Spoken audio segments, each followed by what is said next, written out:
This is an iHeart podcast. Guaranteed human. If you were to try 2 zero-sugar colas with their labels removed and make the decision based on taste alone, do you know which one you'd choose? Well, last year, Pepsi put that to the test for tens of thousands of people across the country in a revival of the iconic Pepsi Challenge. And the results were clear. 66% of people preferred the taste of Pepsi Zero Sugar over Coke Zero Sugar. That's the idea behind the Pepsi paradox, that when labels and bias disappear, people prefer the taste of Pepsi Zero Sugar. It really makes you wonder, are you choosing the zero-sugar cola that you actually prefer, or are you settling for the label that you think you prefer? Go out and try Pepsi Zero Sugar today. You deserve taste. You deserve Pepsi. Welcome to Stuff You Should Know, a production of iHeartRadio.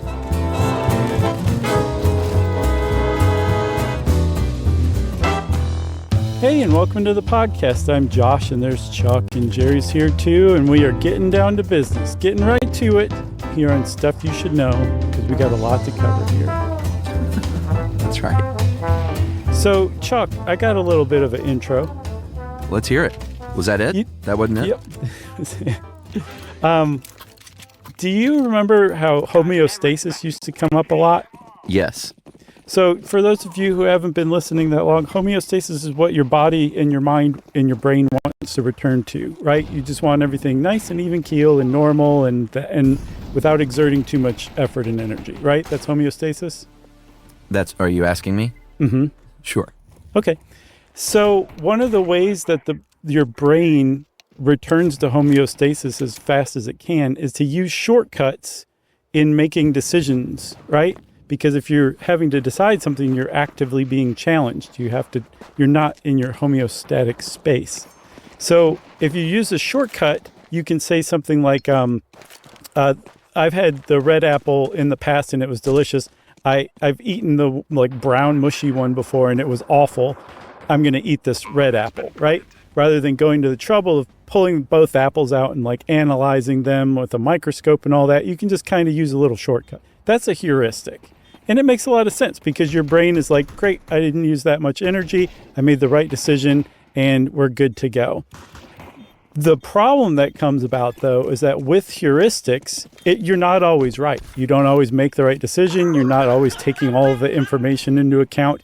And when that happens, you start stumbling into cognitive biases. Yeah. This is a frustrating episode because I feel like the title could be Cognitive Biases, Everything You Think You Know Is Wrong. Yeah. Well, that's a great title. Let's go with that. It made me feel like a dummy the whole time. Oh, don't. You're not a dummy. All humans are dummies as far as cognitive biases go. It's not just you. And this stuff is hardwired into us because, like I just said, we take mental shortcuts.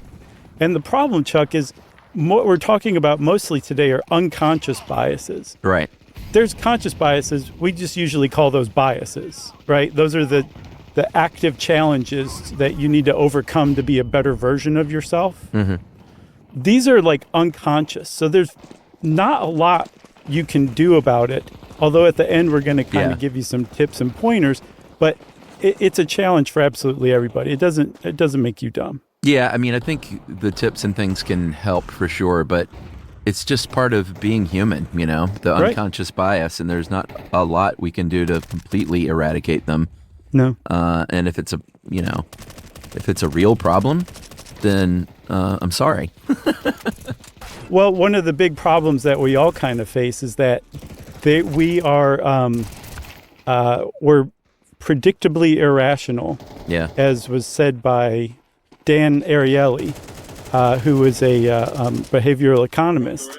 And because of that, corporations, marketers, basically everybody who wants to sell you something knows about these things, and they can manipulate those things. They can trick you into making decisions you wouldn't otherwise make. Yeah, for sure. And we wouldn't even be here probably talking about this if it hadn't been for two kind of revolutionary thinkers who ended up being some of the more off-sided researchers in the history of research, as we'll learn, especially when it comes to economics. Mm-hmm. And they were a couple of psychologists, Israeli psychologists named Amos, and I looked up different ways to pronounce this because we always get guff.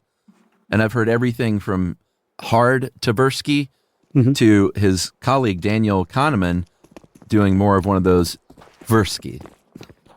Oh, I just heard him refer to him as Big T. the Big T. Yeah. Because it's TV, but those were the two guys working together. They developed this concept in the 70s at the Hebrew University of Jerusalem, and really got down to it pretty quickly as a result of Kahneman, I think, taking some issue with the Big T's research, and I guess they kind of bonded over that or something. Yeah, it was pretty cool because Tversky, basically, he was a mathematical psychologist, which anytime you hear mathematical and it's to do with something other than math, what that means is you've taken something and you've set it out in a very standardized way, so you can explore it, you can teach it based on certain facets. And the upshot of mathematical psychology, as far as human behavior goes, these are the people who came up with the Kroc idea that humans behave as rational actors. We're self-interested. We take all the best information available to make the best decision for ourselves. And Daniel Kahneman was like, this is not at all true. And he started challenging Amos Tversky's theories. And Tversky, instead of saying like, no, you shut up, he was like, all right, let's get to the bottom of this. And because of that, they formed this partnership that had a huge impact on the world. Yeah, I think it's kind of heartening that they, as academics, got together. There were no ruffled feathers, or at least it didn't end up that way, and they worked together. It's kind of a heartening thing, I think, these days. Yeah, there's got to be at least one. Yeah, that's right. They came up with a program called the Heuristics and Biases Program to basically, study how human beings make their decisions, how they go through life making choices when they don't have all the information at hand, all the most perfect information to make that choice, or if they don't have all the time in the world to look at the information that they do have to make that choice. So how are people making decisions? How are they making mistakes in their decision making? And they ended up coming up with a couple of different systems, one which is super quick and one which is much more deliberate.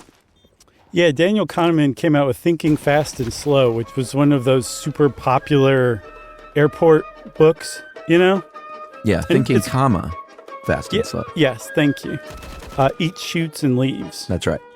And in it, he basically lays out this kind of shorthand model. He's very explicit to say, this is not how your brain is actually laid out, but it's a good metaphor for it. And system one is how you think quickly. You think almost unconsciously. You make rapid decisions, and that is kind of how we generally navigate life. System two is much more deliberate. It's where we take into account different ideas. It's where we really stop and think about something before making a decision. And they're essentially competing. There's something called interference. And system one has a really great tendency to interfere with system two. And there was a psychologist working all the way back in 1935 named John Ridley Stroop, who basically discovered the Stroop effect, that is a way of demonstrating how system one interferes with the slower, more deliberate system two. Yeah, oh boy, I bet he patted himself on the back after this one, because it's one of those things that's so simple, but I bet he winked at everyone watch this. Yeah. This is going to break your brain. It's genius. It really kind of is. So what they did was they simply wrote down the names of colors, but they would write down the name of that color in a different color.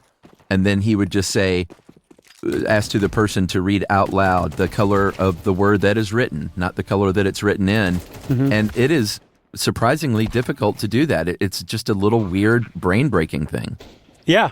Yeah, so he's showing that your system one just wants to hurry up and read it. Yeah. And it's getting it wrong, and that's interference, right? So that kind of started to lay the groundwork for this idea that we do have kind of competing ways of seeing the world and making decisions.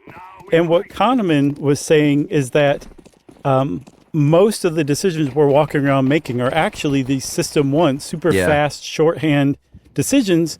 But we think that we're using our more rational mind because we make post hoc explanations for why we decided that.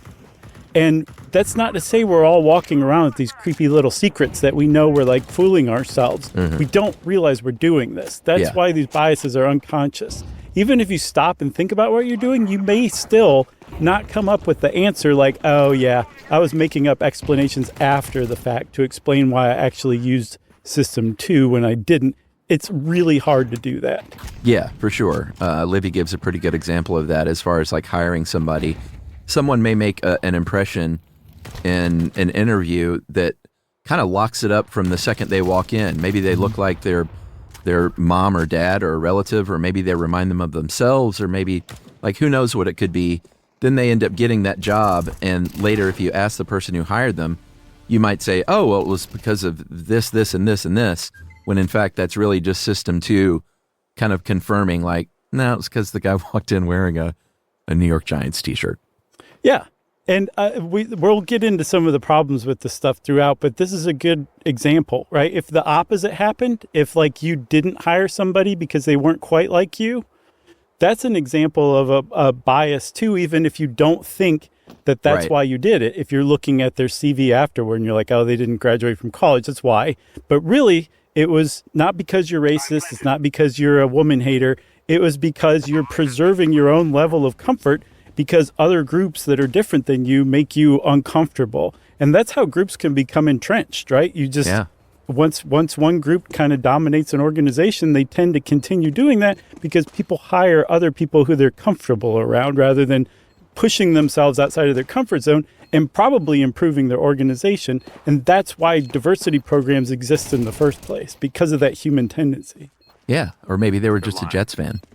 That's possible. I mean, And no what Jets fan was is going to you? hire a Giants fan. Yeah, well, here's a tip. I don't know a lot about interviewing other than be yourself and try and get someone to like you, but don't go into any interview wearing any sort of branded sports apparel. Yeah, especially a jersey. Yeah. I think that says quite a bit. Yeah, you wear that Giants jersey in there. Well, I guess you're rolling the dice. You've either got that job, Right. or there's no way you're going to get it. So maybe it's not a bad idea then. I don't even know I might be wrong. Oh, yeah. I mean, I guess if you dressed it up with a bow tie, maybe you could get away with it. But yes, it is still a gamble regardless. Well, not all jobs you have to wear a suit and tie, you realize. I know, but I'm Okay. saying like you dress for the part you want. If you're wearing a Giants jersey with a bow tie, I Right. think you're making a good impression out of the gate.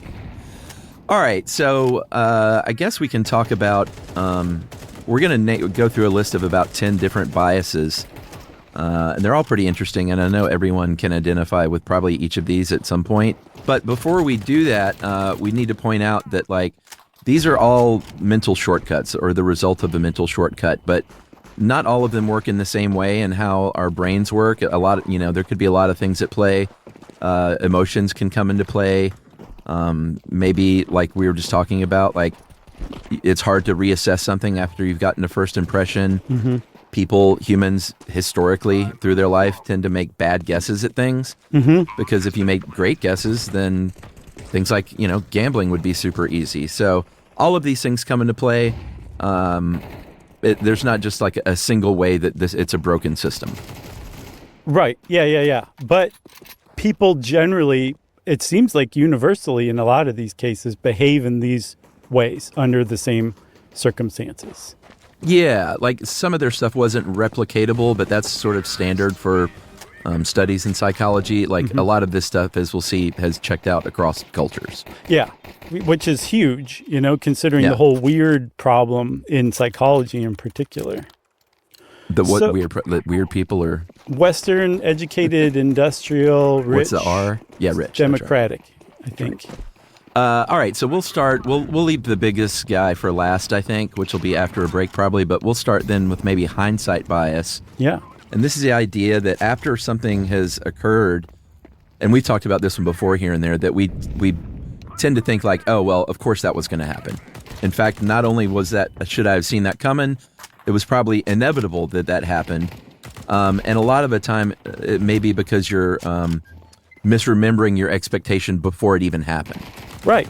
Like we can rearrange our memory of how we felt about the event or the outcome of the event afterward to basically match the outcome. Yeah. I guess because we have this never-ending need to be right. Yeah, that probably has something to do with it. And I knew you were going to say that. So I've got another one for you, Chuck. All right. Self-serving bias combined with a little fundamental attribution error on the side. Yeah, that's a good one. It's a good side dish. So these things basically go hand in hand. It's basically how we see ourselves in a great light, how we see other people in a more negative light. Self-serving bias is basically saying if something good happens to you, it's because you are good, like you earned it. It's because of you doing something right. Something bad happens to you, it's external forces that made that happen. Right. Fundamental attribution error is the exact opposite with other people. If they do something right, it was just luck. If something bad happens to them, it's their own fault. So a good example of this is like if a coworker comes in late one day, you're like, they're just lazy and slack. But then you come in late the next day and you're like, it was traffic. Right. That's basically those two things going hand in hand. And those are both biases. Yeah, and I hope people understand that like all of those things can also be true, you know? Sure. So if you're thinking like, well, no, but sometimes I did deserve the thing and sometimes it was someone's fault. Yeah, sure. That can happen. These aren't absolutes. No, it's more just, your tendency to think in certain ways. Sometimes you're going to be right, sometimes you're going to be wrong, for sure. Like humanity's tendencies. So, yeah, you got to take a big, broad view here. Yeah, but also you specifically. Right. You, James Kirkland, listening in Baltimore. There's one, oh man, James Kirkland is going to pull over to the side of the road right now and really freak out. I hope I nailed it. Yeah, I think you picked a common enough name. We'll see. All right. So anchoring bias is another one.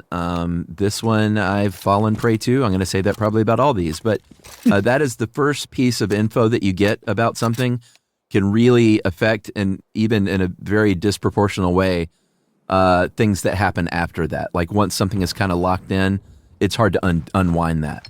Yeah, that first piece of information, it's like, oh, okay, this is going to basically prime you in your answer, your decision, right? Yeah. So a good example I saw is there was a study that said like, okay, the Mississippi River is less than 2 miles long. How long is it? And those people would say something like 1,500 miles. And then other people would say, okay, the Mississippi River is less than 500 miles long. And people would say, like, it's like 300 miles. And then another group was the Mississippi River is less than 80 miles long. Those people would answer like 60.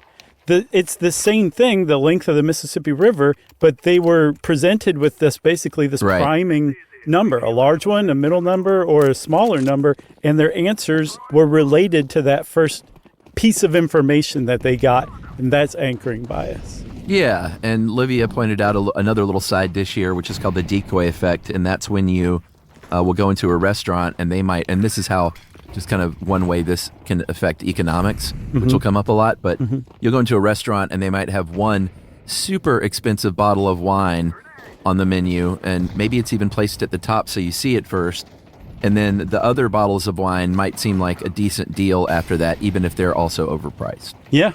Exploitation. But all wine in restaurants is overpriced. I hope everyone realizes that. I mean, by a lot, right? Yeah, Don't they make most of their margin on that? Oh, totally. It's frustrating, but it's that's the business. Well, that's also, I think, Chuck, this anchoring bias is why they say you should never lead in a negotiation with your actual price, that you want to go higher or lower depending on your position. Oh, like if they ask what you want to get paid? Yeah. Or like you're trying to buy a question. car or something like that, you know? Yeah, I hate all that stuff. Yeah. If somebody, it's like, well, what do you think I should get paid? Yeah. You know? What are you looking to make at this job? But that's what I'm saying. What you make right. should always be the answer. Exactly. You just want to add, I don't know, 50% to what you actually want, and then you have Right. room for negotiation. Right. There's the one other thing that's related to this framing bias, and that's basically the same thing, but rather than the first piece of information guiding you, this is more directly guiding you. So, for example, some drug maker says 10% of patients die. You're like, oh, God, that's a lot. Right. You could say it the opposite way. 90% of patients live. And you're like, oh, that's great. Right. Same amount of people dying. It's just framed differently to exploit your response. To exploit your aversion to dying. Pretty much. And that's a human thing, isn't it? For sure. Shall we take a break? Yeah. All right. Josh said human thing, so it's time for a break, and we're going to come back with more biases right after this.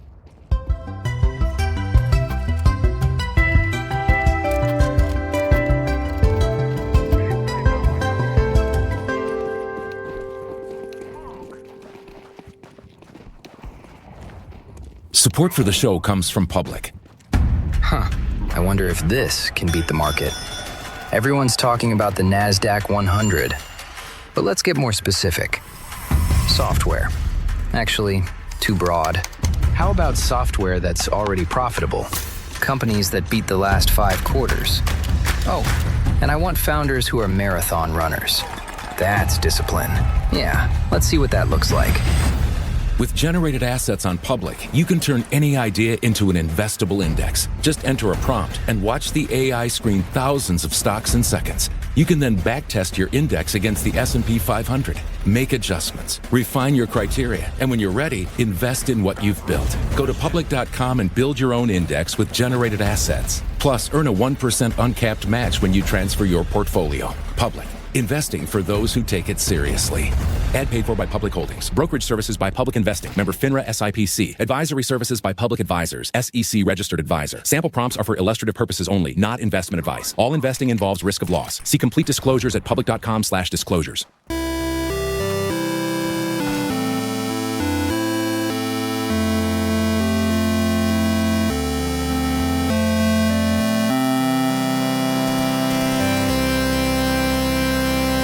All right, Chuck, up to bat is number 23, availability heuristic. Can we put like a stadium echo effect on that? Next to bat, many moto. Very nice. So what is that availability heuristic? And I'm sure this has happened to you before, right? Yeah. None of these have ever happened to you, which is the funny thing about us doing this episode. But the availability heuristic is what you have available to call up in your brain at any given moment. So you're going to rely more on what you can immediately think of in the moment. Mm-hmm. And chances are what you're immediately able to think of in the moment is something that probably aligns with your worldview or something like that, which is a sort of we won't talk about the C bias because that's coming up. Well, yeah, or something that like really kind of goosed you emotionally. Like that's very available because it's like, loud and scary in your mind, kind of. Like if you saw something about a plane crash in the last day or so, right? And somebody asks you how frequent plane crashes are, you're probably going to give a much higher estimate than you would have before that. Maybe based on the number of times you've flown and nothing bad happened. Yeah, that's a good one. There's also inattentional blindness. And before we talk about this, because we're going to spoil it. Yeah. I want to send everybody, if you have the means to do this, go onto YouTube and search for selective attention test. And this is Daniel Simon's YouTube channel. And then watch the test where the people are passing the basketball back and forth. We'll wait a second.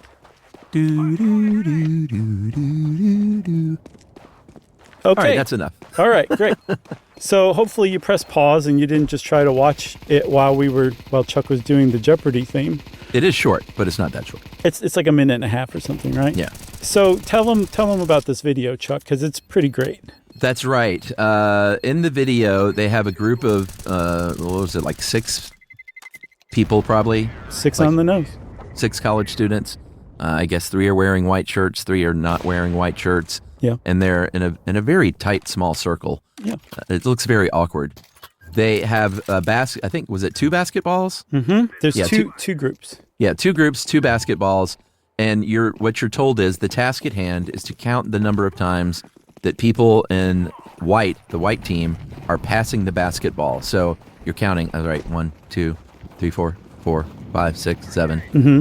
And that's all you're supposed to do. And at the end, you're supposed to say, how many times they pass a basketball. All right. And now hit them with the good stuff. So apparently, half of the people who do this, which is astounding to me, half of the people who watch this video and take this test don't notice that in the middle of it, a person in a gorilla suit walks into frame and turns to the camera and I think beats on their chest and then walks out of frame. Like in the middle of these people throwing these basketballs around the gorilla, half of the people are paying such close attention to counting how many times the people wearing white t-shirts are passing the basketball that they do not notice the gorilla until the end of the video when it's pointed out. Yeah, and we're assuming it's a person in a gorilla costume. I'm hoping. First of all, that might be a bias at play, that it's not a real gorilla. Well, I guess it depends on the amount of funding they had. Yeah, it looks actually like the gorilla from Trading Places. It totally does. Which is like, were they even trying? No. Okay, good. I just wanted to make sure. Did you watch this video before you knew about this? I had heard it from some friends who who do magic, and they were basically talking about this on a little podcast that they made. Whoa. You have friends who do magic? So, you know our friend Toby? Oh, yeah. He has very good friends that do magic. Wow, like professionally? Yes. I became kind of friends with him, so yeah, I guess I do. I have friends that do magic. Well, buddy, next time we are in Los Angeles at the same time, our good friend and friend of the show, Adam Pranica, is a member of the Magic Castle. And it's one of his and his wife Elaine's favorite thing to do is to take friends to the Magic Castle. So, have you ever been? No. And it is great fun. Adam Pranica just keeps getting better and better, doesn't he? Yeah, I haven't been with him, but I've been a couple of times. Once many years ago, then another probably 10 years ago. But it's a lot of fun. I'm a big fan of magic. Yeah. And it's pretty magical when people don't see that gorilla in a very tight frame. It's not like it's on a big basketball court and the gorilla sneaks in there. Like there's 6 people and then there's a 7, very clearly. Yeah, it is very obvious. So, I mean, what this is showing is that our attention is limited, right? Sure. When we're really focused on a task, you saw that gorilla. Those half of the people who didn't notice the gorilla, you still saw it, but you were so focused on the task that your brain was just getting rid of information that was unrelated to the task because it's not pertinent. It can become pertinent, though, when that gorilla decides to attack you. And so this is a cognitive bias we have where we're ignoring potentially unimportant information to take in the stuff that's related to the task at hand. Yeah, well, you know where they could really get away with this, because where you have great concentration is at a professional sports game on the Jumbotron when they have the baseball under the helmet or whatever. And then they're moving them around and you got to find, it's like 3-card monte. Yep. Because you're concentrating so hard on that. They could put whatever they wanted on that screen while that's going on, and I bet you most people would not. Or maybe I guess it's half if that's what they found. Yeah, I'll bet you're right. I'll bet you're right, man. I was just trying to think of something where you're super trying to follow, because I was happy I came up with the correct amount of passes at the end. You did. You said, what does it mean if I noticed the gorilla and got the correct number of passes? And I said, it means you're a perfect human. That's right, which we all know is not true. None of us are, Chuck. None of us are. Yeah, I know.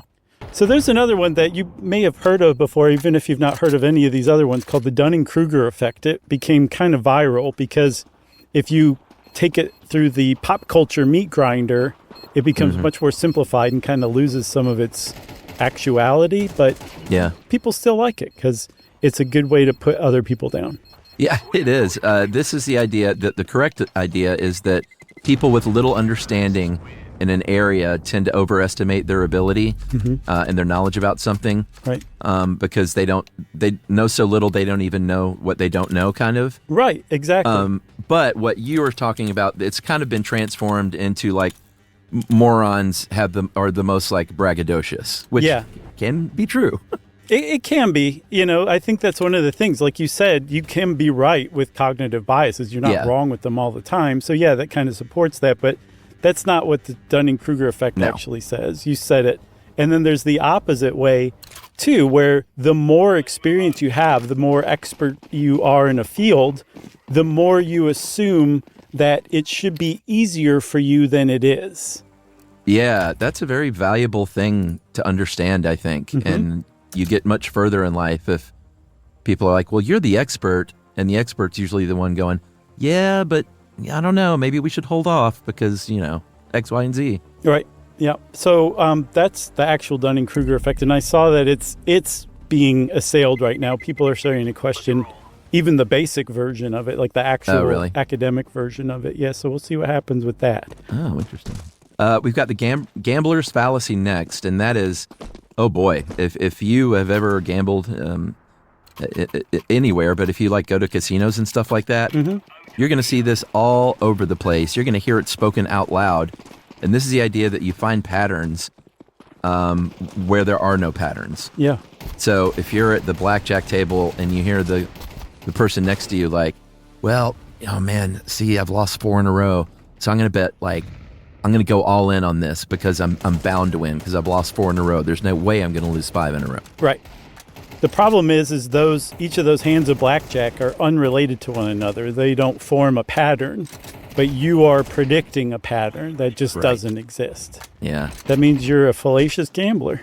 It can get you in real trouble. I mean, you can do the same thing on the playground with coin tosses. In fact, coin tosses, I think, is a lot of times the way they sort of try and prove this. Yeah, because each coin toss, considering like you're playing with a perfect unflogged coin that has no bias whatsoever, each coin toss is totally unrelated to the last. So you could get 100 heads in a row, and that doesn't mean anything. It doesn't mean a tail is coming because that each of those 100 heads in each of those coin tosses had nothing to do with the last one or the next one.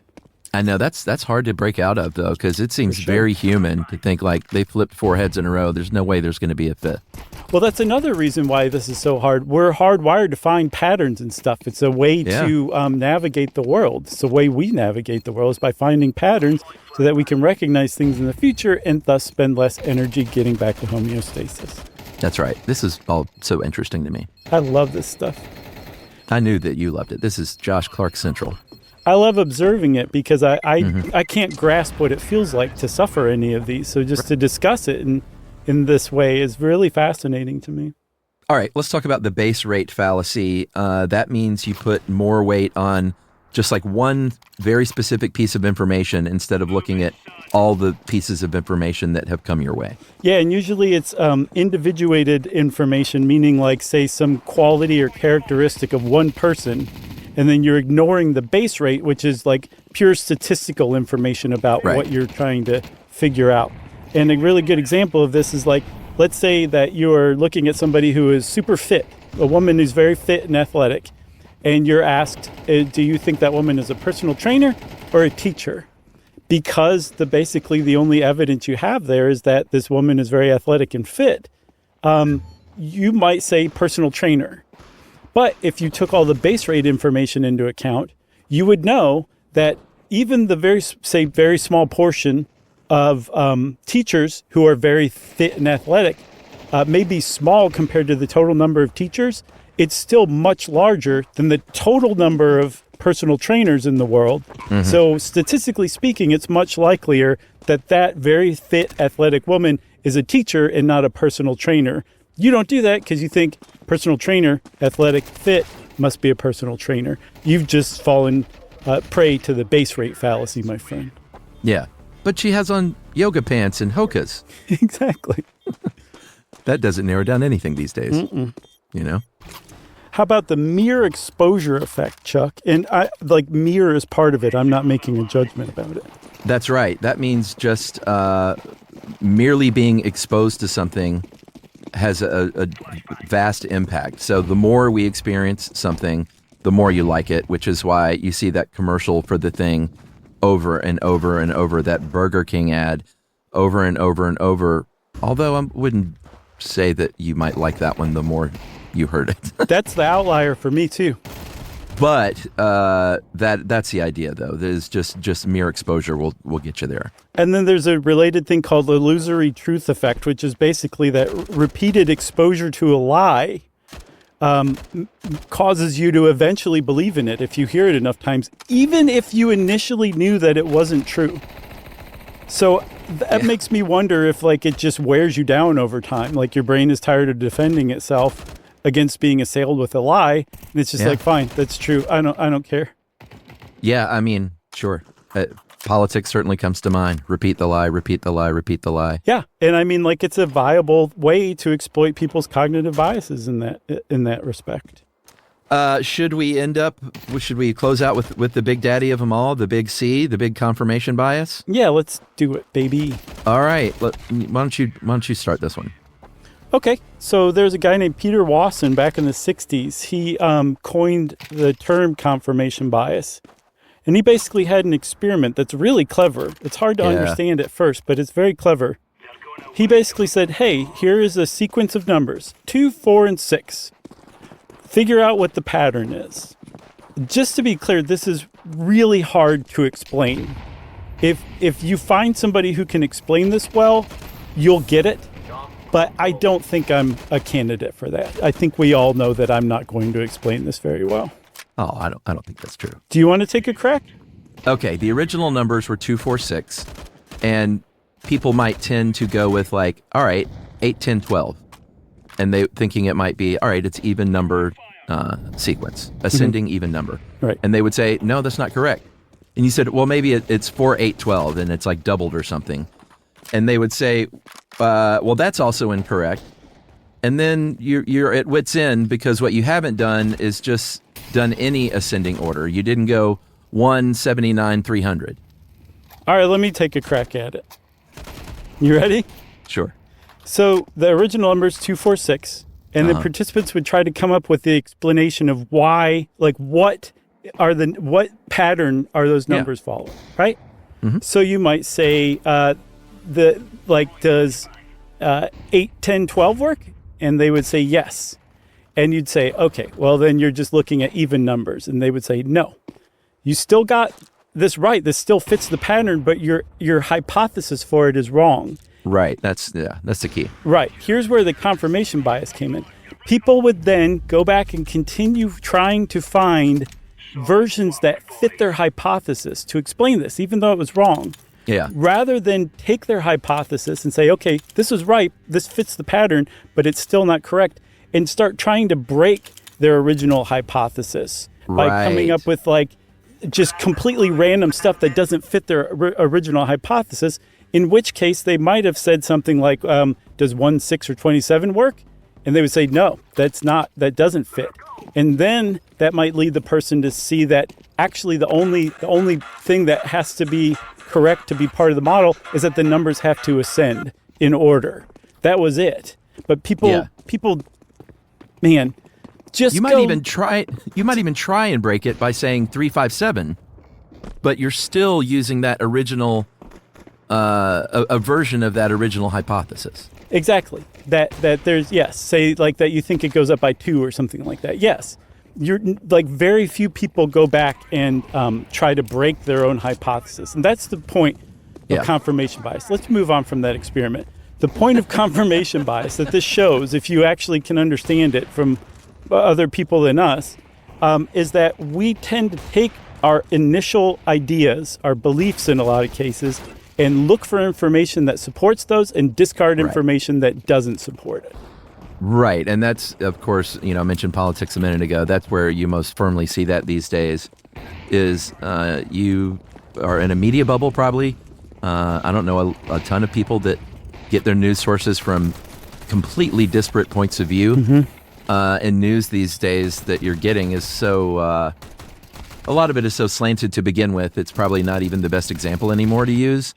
But you're probably, a long way of saying you're probably going to be seeking out news that confirms your beliefs because you don't want your beliefs challenged. Yes. I mean, like everybody else, I have trouble with that as well. But I have to boast, Yumi is actually really good about getting news from different sources.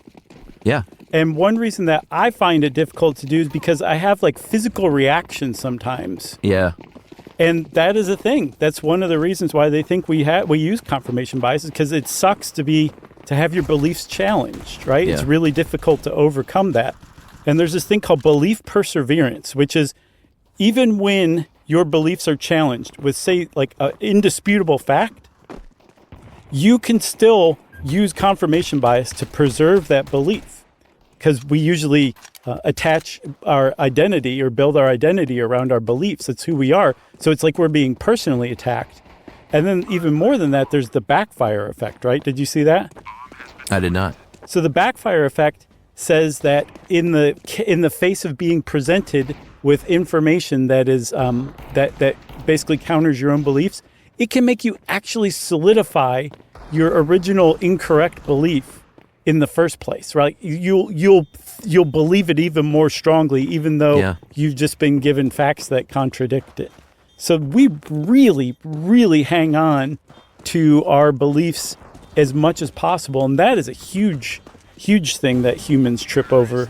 Confirmation bias is probably the granddaddy of all biases, I think. Yeah, that's why I saved it for last. Yeah. And a lot of reasons people do this. You might be protecting yourself, like your self-esteem, because otherwise you're admitting that you may have been wrong about something, and it takes a big person to do that. You want to believe that you're right about stuff, and it also might just be difficult to process more than one hypothesis at once. It might just be a little too brain breaking.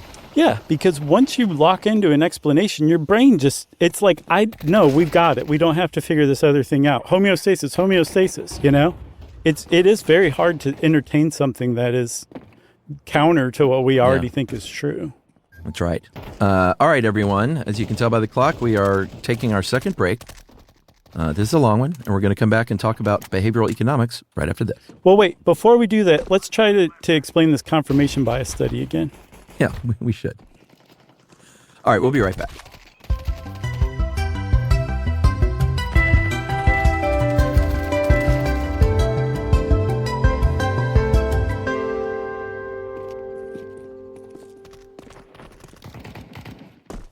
Support for the show comes from Public.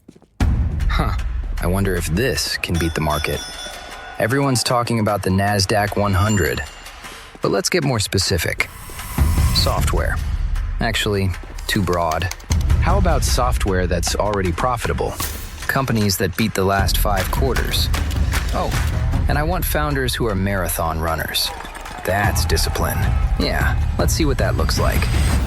With generated assets on Public, you can turn any idea into an investable index. Just enter a prompt and watch the AI screen thousands of stocks in seconds. You can then backtest your index against the S&P 500, make adjustments, refine your criteria, and when you're ready, invest in what you've built. Go to public.com and build your own index with generated assets. Plus, earn a 1% uncapped match when you transfer your portfolio. Public. Investing for those who take it seriously. Ad paid for by Public Holdings. Brokerage services by Public Investing. Member FINRA SIPC. Advisory services by Public Advisors. SEC registered advisor. Sample prompts are for illustrative purposes only, not investment advice. All investing involves risk of loss. See complete disclosures at public.com/disclosures.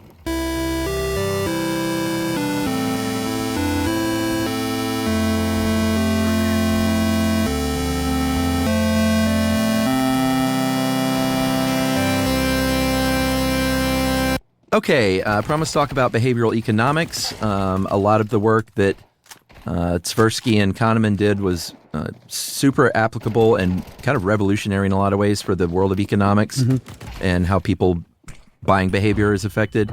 They didn't invent it, like Adam Smith wrote about stuff like this. And starting about World War II is when they started really kind of homing in on stuff like this, like using mathematical models.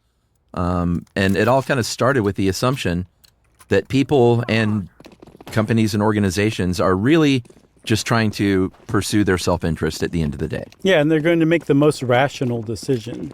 Yeah. And that's just, they were like, yes, we know people make irrational decisions, but these are outliers. Like if you take all of the information or data in aggregate, you'll see that humans generally try to make the most rational decision. That's just not true. People don't do that. We make all sorts of irrational decisions that very frequently run counter to our own best interests.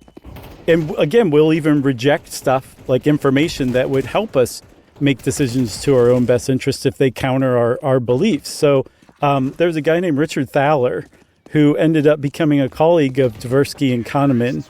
And he took some of their papers and he realized that these mistakes, these cognitive biases, they can be predictable, right? You can actually basically map how somebody's going to make a bad decision. And this became the basis of behavioral economics. Yeah, let's talk about this this prospect theory, because this was from Tversky and Kahneman. It was an article from 1979 from this idea, prospect theory, an analysis of decision under risk. And Livia says it's probably the most cited economics paper of all time. Like, this was a revolutionary landmark paper. And they didn't write a ton of papers for researchers. They did like 8 total. Yeah. Which just shows what an outsized impact they had. But they talk about, in this paper, a lot of attitudes about risk. One is loss aversion, which is the idea that you're going to experience more emotional suffering when you lose money than you will gain happiness if you gain something.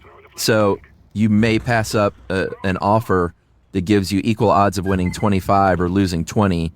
There was another example I think kind of gets it across more, is there was an experiment in 1996 where they gave participants a lottery ticket, and before you scratched it off or whatever, let's say it was a scratch off, they said, all right, well, hold on. Before you do that, I'll give you another lottery ticket plus $10 in cash. And for no logical reason at all, people tended to think that that first ticket was the one, even though it was a lottery ticket. There was no difference at all. They would turn down that extra $10. I think less than 50% of them took that deal. Yeah, because in giving away or trading that first ticket, they risked a loss, even though the gain was right there. Just trading the ticket, you got an extra $10, right? Yeah. That's fairly irrational. We also have a lot of trouble with rare events. Yeah. We tend to overestimate them. It can be a positive event, it can be a negative event, but we're really bad at probabilities and statistics. And this is essentially it's like you won't let your kid walk to school because you're afraid of your kid being kidnapped, even though the chance of your kid being kidnapped is just ridiculously low. It's technically irrational, even though very few people would fault you for that. But it's still an irrational decision. Yeah, for sure. We talked about that in the, was it? Free range kids? Maybe. I can't remember. It tied in with the satanic panic and stuff like that, I think. Definitely did. Back in the day. Yeah. Relative rather than absolute terms, that is a theory, a monetary theory where, and this is a great example, you might drive an extra 10 minutes in a car to buy a shirt that you know is selling the shirt for $20 rather than the one closer to you that sells it for $30. But you're not going to do that because that saves you $10. You won't save $20 on a car, even though you may even have to drive 5 minutes down the road because you're like, oh, it's $20. The car's $20,000. But it's really a relative, absolute thing is you're saving twice as much money as you did on that T-shirt purchase. Right. But it's like you said, it's all relative. Yeah. Again, totally irrational. But all this stuff relates to economics. And like you said, this stuff can be replicated. There was a 2020 study that looked at the prospect theory in particular. And this major study was conducted in 19 countries in 13 different languages, and it held up. Not bad. No, that's not bad at all. And so it's not just economics. It's not just being exploited by the wine list or, Kentucky Fried Chicken or something like that to make you buy their stuff. This can have like life and death consequences too. Although I guess so can wine and Kentucky Fried Chicken. You know what you're going to get at Kentucky Fried Chicken? What? Pepsi. That's right. You will get some Pepsi. You know how I know that? Because you just had Kentucky Fried Chicken? I did. After our tour, I was a little tired and needed just some fried chicken, so I got fried chicken. What do you get? Just the original or extra crispy? Because you're crazy if you don't get extra crispy. I get extra crispy, but they were out. They could satisfy. I got the 3-piece. They had 2 more pieces of extra crispy, and they asked if 1 piece of OR was available. And I was like, yeah, sure. I'm not going to not eat a piece of chicken. It is good. They do chicken right. Yeah, they do. Did you get the mashed potatoes and gravy? You know it, buddy. Times 2 and extra biscuit. I went all in. It was a rare treat. Eating frenzy. Did you drink a Pepsi? I did. Awesome. Well, that all fits somehow. I know. I don't know how, but it somehow fits this episode. So where I was saying that this is can be life and death is with medicine. Because although doctors have God complexes and like to present themselves as infallible, they are quite fallible. They're humans, and they can suffer the same cognitive biases as us, but they have your life in their hands. We rarely have others' lives in our hands. Yeah. Do you watch the show The Pit? I tried, and it just did not grab me. I gave it like 10 minutes, but I hear nothing but good things.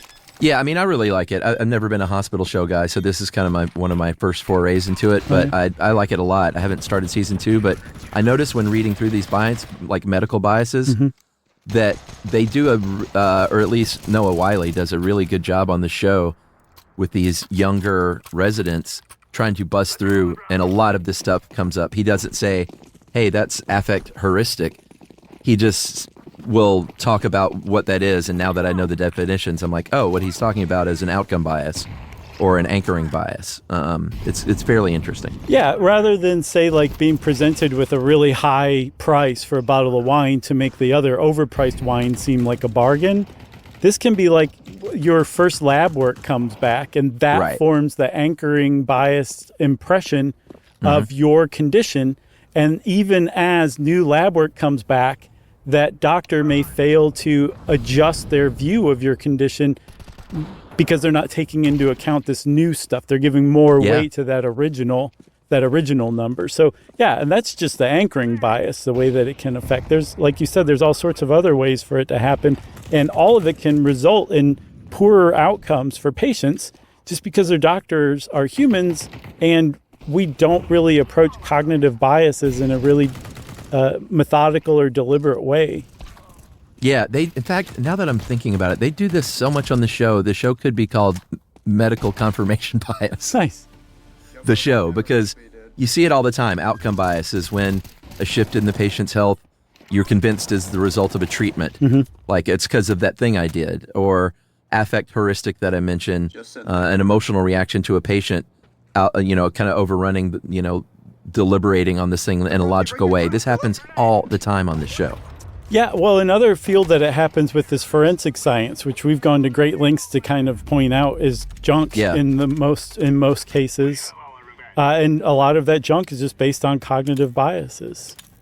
Yeah, for sure. I mean, certainly the way they do lineups is flawed. The way they, I feel like you're right. We've done this a lot on the show.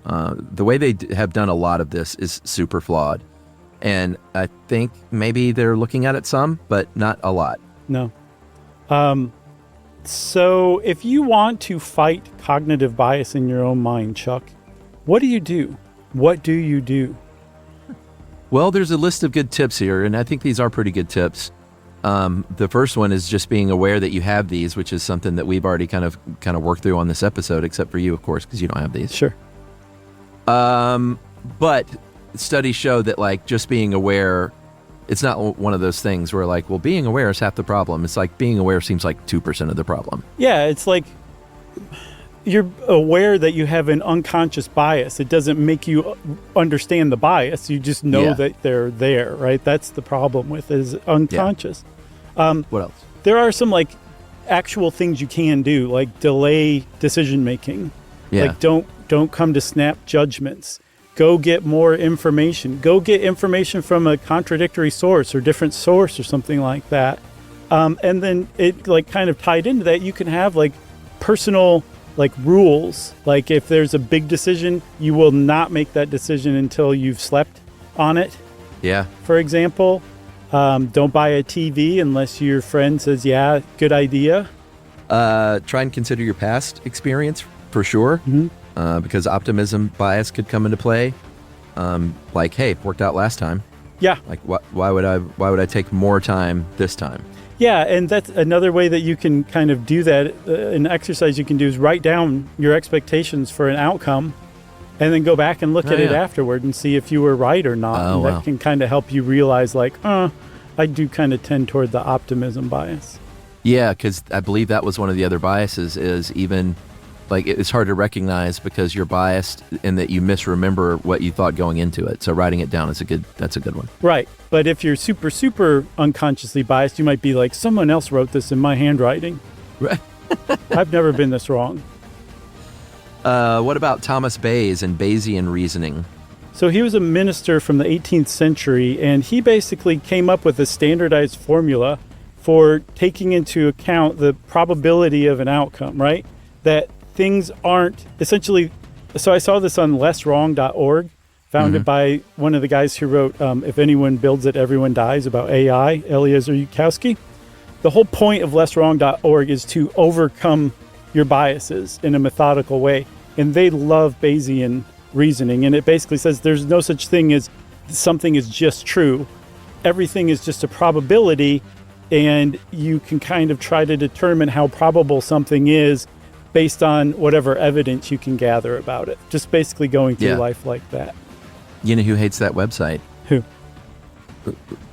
LESRONG, that dude who started his own personal comedy website, Right. lesswrong.com. That's right. He's just getting smashed. What else, Chuck? What else is cultivated growth mindset? That's a big Like, one. Hey, I make mistakes, I screw things up, and like I need to recognize that and try and grow from that rather than, just being confirmed with my own biases constantly. Yeah, maybe like looking around at some of the ways that you're commonly exploited, say like by advertisers, like scarcity is one. When somebody says act now, supplies are limited, they're creating a scarcity mindset in you.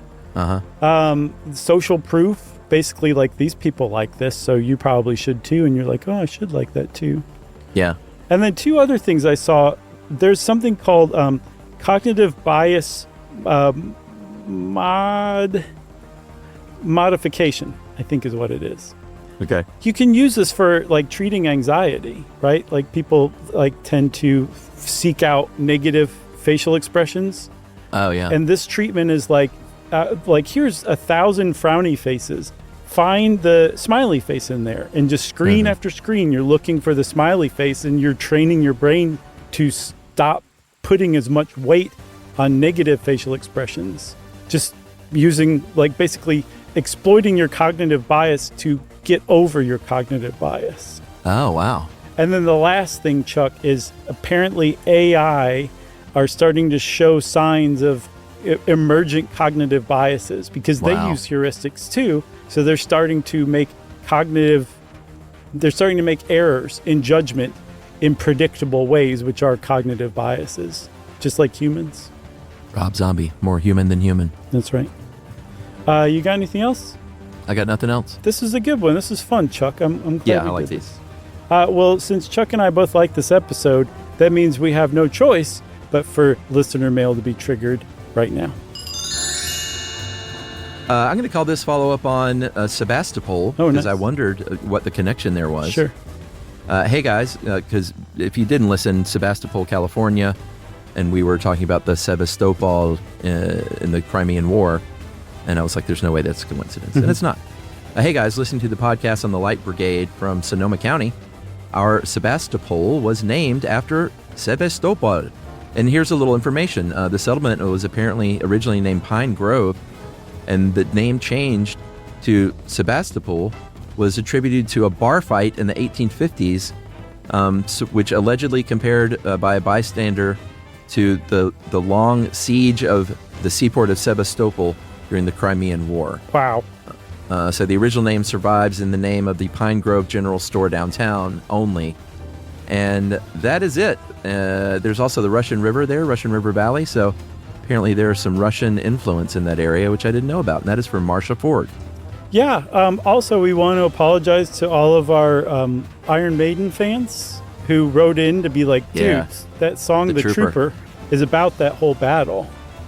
Yeah, I didn't know. I like Iron Maiden, but I didn't have as much shame upon my head as you. But you didn't. Reading the lyrics, it doesn't say, Crimean War in charge of the Light Brigade, does it? I don't know. I haven't heard it in a while. I'm a big fan of the poster. I love the poster a lot. Yeah, me too. Well, sorry, all of you Iron Maiden fans out there. We'll try to do better next time. Yeah, missed opportunity. Who was that wrote in about Sebastopol? That was Marsha, I believe. Thanks, Marsha. Marsha, we really appreciate you.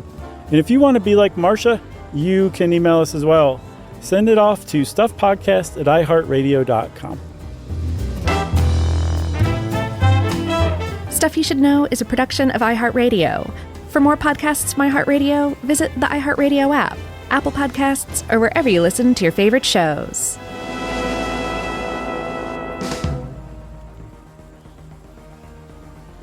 If you were to try 2 zero-sugar colas with their labels removed and make the decision based on taste alone, do you know which one you'd choose? Well, last year, Pepsi put that to the test for tens of thousands of people across the country in a revival of the iconic Pepsi Challenge. And the results were